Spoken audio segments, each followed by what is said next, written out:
జగదాత్రి అప్కమింగ్లో ఏం జరుగుతుందో వీడియోలో తెలుసుకుందాం. వీడియో చూసే ముందు లైక్ మర్చిపోతున్నారు. ప్లీజ్ అండి, లైక్ అండ్ షేర్, సబ్స్క్రైబ్ చేయండి. సీరియల్లోకి వెళ్తే యువరాజ్ దగ్గరికి జగదాత్రి, కేదార్, నిషి ముగ్గురు కలిసి వస్తారు. ఈలోపు నిషిని చంపబోతుండగా జగదాత్రి ఉగ్ర నరసింహరాల్లాగా ఇక అవతారం ఎత్తి దౌడపళ్ళు రాలగొట్టి లోపలికి నిషిని తీసుకొని వెళ్తుంది. ఈలోపు బగ్గ తాగి బెడ్ మీద పడి ఉంటాడు, అంటే సోఫాలో పడి ఉంటాడు యువరాజ్. ఆ సమయంకి సోని బయటకు వచ్చి, అయ్యో మేడం, మీరా అని తెలిస్తే లోపలికి రానిచ్చేదాన్ని కదా అని చెప్పేసి అనేసరికి నిషి కోపంతో చెంప పగల కొడుతుంది.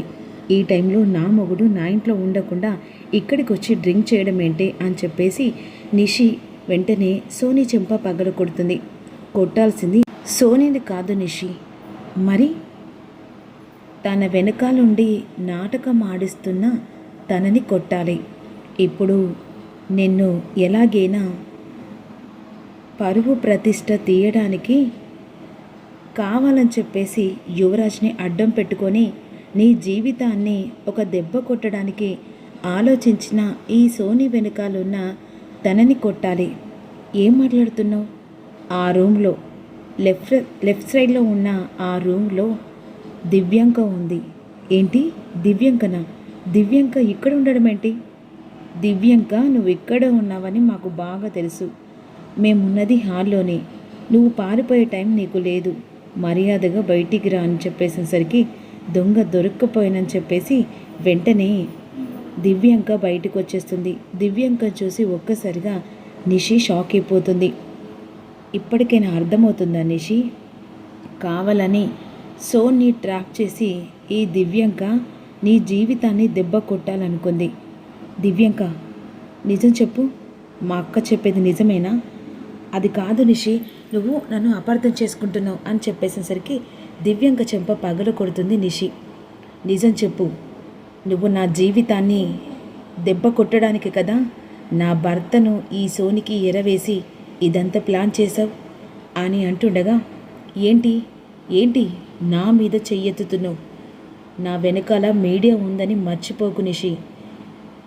ఒక్క టైంలో నీ చిటిక వేస్తే మీడియా మొత్తం వస్తే అప్పుడు నీ మొగుడి భాగోతం మొత్తం బయట పెడతాను. ఏంటి పిలుస్తావా? సరే, ఇక్కడే ఉంటాము. మీడియాను పిలిపించి నేను ఇక్కడ వీళ్ళిద్దరిని కలపడానికి, కౌశికి కుటుంబాన్ని దెబ్బతీయడానికి ఇక్కడ యువరాజ్ని ఎరవేశానని నీ తప్పును ఒప్పుకొని అప్పుడు మీడియా ముంగట బయటపెట్టు. ఆ తర్వాత మేమేం చేయాలో అది చేస్తాం అనేది దివ్యాంకను బెదిరిస్తుంది దాత్రి. ఏంటి బెదిరిస్తున్నారా? అయినా యువరాజ్ ఇక్కడికి ఎందుకు వచ్చాడో నాకేం తెలుసు. సోని జస్ట్ నాకు పరిచయమే, తన ఫ్రెండ్ కాబట్టి నేను ఇక్కడికి వచ్చాను. అలా అని చెప్పేసి ఆ టైంలో యువరాజ్ ఇక్కడ ఉన్నాడు, నాకేంటని చెప్పేసి నేను వదిలేశాను. అలాని నా చెయ్యి అస్తముందానంటే సాక్ష్యం మీ దగ్గర ఉందా? సాక్ష్యం లేకపోవచ్చు దివ్యాంక, కానీ నువ్వు ఆ టైంకి ఇక్కడ ఉన్నావు చూసావా, అదే పెద్ద అనుమానం. నీ బుద్ధి ఏంటో మాకు తెలియదు అనుకుంటున్నావా? మీరు ఏం చేసినా ఏం చెల్లదు అని దివ్యాంక అక్కడి నుంచి పారిపోతుంది. వెంటనే యువరాజుని తీసుకొని జగదాత్రి, కేదార్ ఇంటికి వచ్చేస్తూ ఉంటారు. ఈలోపు ఆ సమయానికి వైజయంతి, కౌశికి, సుధాకర్ అందరూ కంగారు పడుతూ హాల్లో చూస్తూ ఉంటారు. వెంటనే యువరాజు బాగా డ్రింక్ వేస్తాడు కదా, ఇక యువరాజు కేదార్ భుజాల మీద చేయి పెట్టి తీసుకొని వస్తాడు. ఏందబ్బోడా, ఏమైంది నిషి? ఇక వీడేంటి ఇలా తాగి ఉన్నాడు అనే విధంగా వైజయంతి నిలదీస్తూ ఉంటుంది. ఆ సమయంలో అసలు ఏం జరుగుతుంది? యువరాజ్ ఇలా తాగడం ఏంటి? ఏం లేదు వదిన, ఆ సోని కావాలని యువరాజ్ని ట్రాప్ చేసింది. దీని వెనకాలంతా ఆ దివ్యాంక ఉండి నాటకం ఆడించినట్టుగా అనిపిస్తుంది. ఏమంటున్నావు దాత్రి? అవును వదిన, సోని ఆఫీస్లో చేరిందంటే ఆ దివ్యాంక వల్లనే. మన కుటుంబాన్ని దెబ్బతీయడానికే ఇదంతా దివ్యాంక వేసిన ప్లాన్. ఈరోజు యువరాజ్ ఆ సోని ట్రాప్లో చిక్కుకుంటే ఇక మన పరువు తీయడానికి దివ్యాంక ప్లాన్ చేసింది. ఆ సమయంలో నేను వెళ్ళకపోయేదుంటే నిషి వెళ్ళకపోయేదుంటే తెల్లారిసరికల్లా మీడియా ముంగట మన భాగవతం బయట పెట్టడానికి ఆ సోని దివ్యంక ప్లాన్ చేశారు. ఏంది ఏంది జగరత్తి, లేనిపోని మా అబ్బోడి మీద నిందలు వేస్తుండవు ఏంది నిషి? జగదాత్రి అట్లా మాట్లాడుతుంటే చూస్తూ ఊరుకున్నావే. ఇంకేం చేయాలి అత్తయ్య, ఇంకేం చేయాలి? మా అక్క చెప్పింది నిజమే. ఏంది నిషి ఇట్ట మారిపోయావు? అసలు నువ్వేనా? నేనే నేనే నిషినే. నేను ఎంత చీకొట్టినా ఎంత అవమానించినా చెల్లని చెప్పేసి ప్రాణం కంటే ఎక్కువ ప్రేమించింది. ఈరోజు కూడా నా భర్త కోసం నేను వెళ్తే నన్ను చంపే సమయంలో తను ఆ చావుకు ఎదురెళ్ళి నన్ను కాపాడుకుంది మా అక్క. ఒక్కనాడు కూడా ఒక అక్కలా కాదు కదా, సాటి మనిషిలా కూడా చూడలేదు. ఇప్పటికీ నా అక్క గుణం ఏంటో నాకు బాగా తెలిసింది.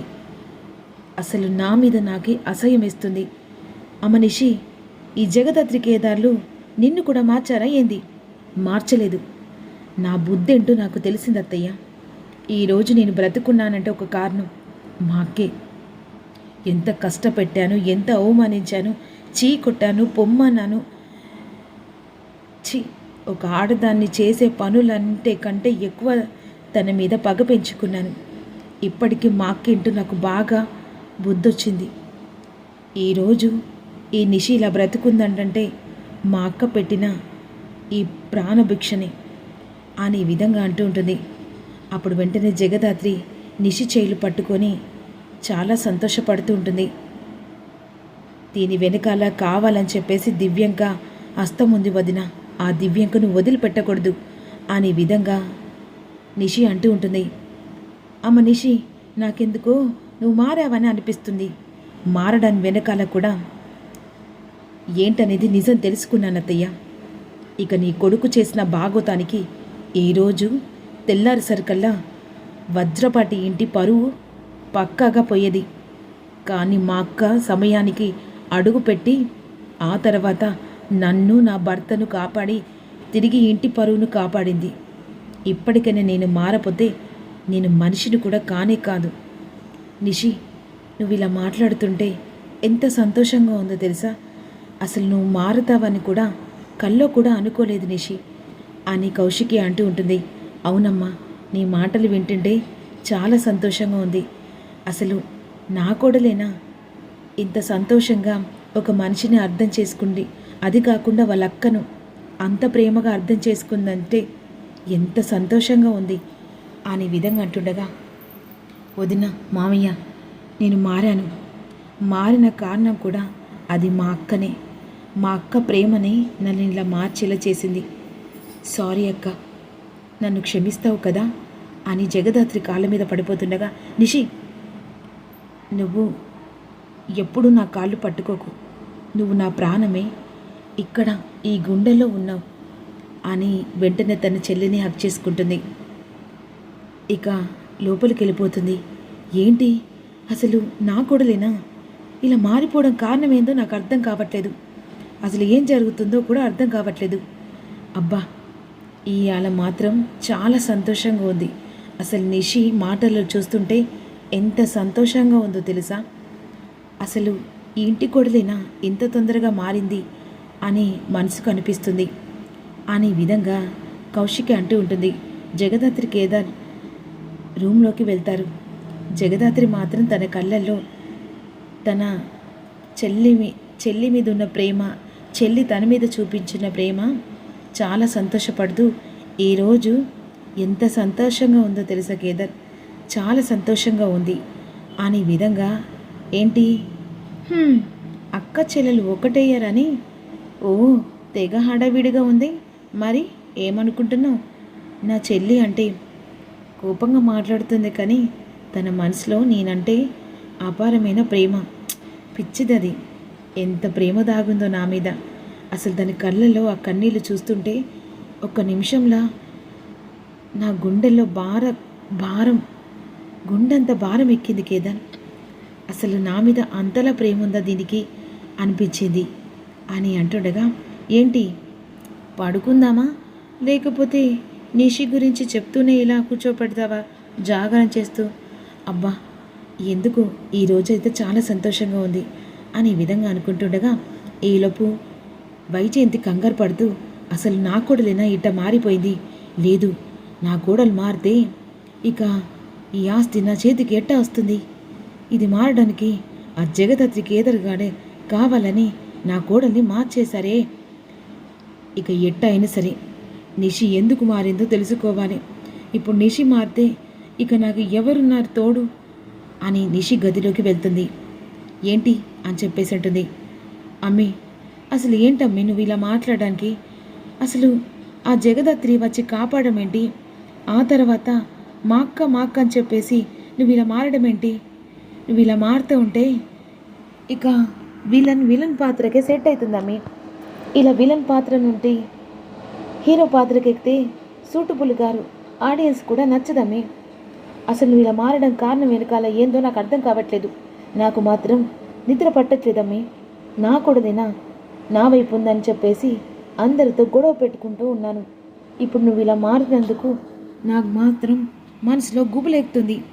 ఆమె నిషి, ఏందమ్మి ఆ జగదాత్రి ఏదో సానుభూతిగా చేసిందని నువ్వు ఇట మారడం వెనకాల నాకు చాలా భయం వేస్తుంది. ఇలా మారడం కరెక్ట్ కాదమ్మి. యువరాజు గాడు వాడు తప్పేసేయచ్చు, కానీ ఆ తప్పుకు వానికి ఏ శిక్ష ఇస్తావో అది నీ ఇష్టం. కానీ నువ్వు ఇలా మారినందుకు నాకు మాత్రం చాలా భయం వేస్తుంది అని విధంగా అంటుండగా ఈలోపు వైజయంతి మాటలకు నిషి గట్టిగా నవ్వుతూ ఉంటుంది. ఆ నవ్వు వెనకాల ఇక అజ్ఞాతం ఏముందనేది అప్కమింగ్లో తెలుసుకుందాం.